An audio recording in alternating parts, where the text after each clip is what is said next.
All right, so part two. So I got the new one here put in. I'm just gonna strap it in shortly. I just want to test it to make sure that's the right. As you can tell, this is what the new one looks like, shiny and new.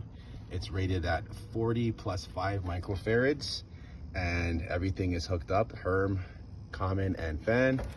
So if you look on the top of this, it's nice and clean. There's no blown little bubble on there.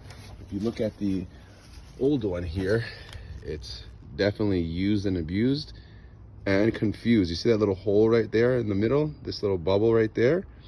That's a good indicator that it's blown to protect the compressor.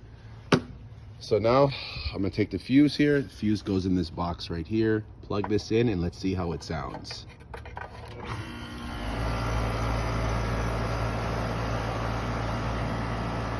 Success. So I'm gonna just coming out of it here should be hot coming out the top because the condenser actually is sucking out the heat out of the house and delivering it outside for the liquid subcooling process. So if we look at our gauge on the top, my thermometer, I always check the temperature coming out of the house.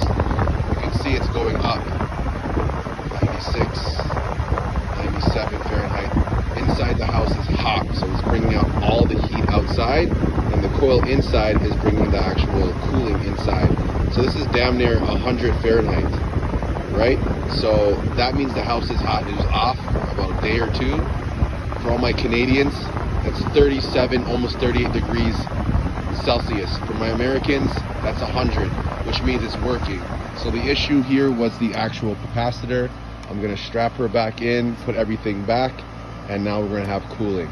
So for more videos, like and subscribe. Happy HVACing, peace and love.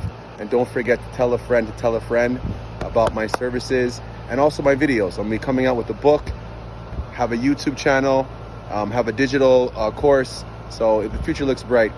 Peace and love, happy HVACing. You like my chapeau, you like my hat, eh? One love.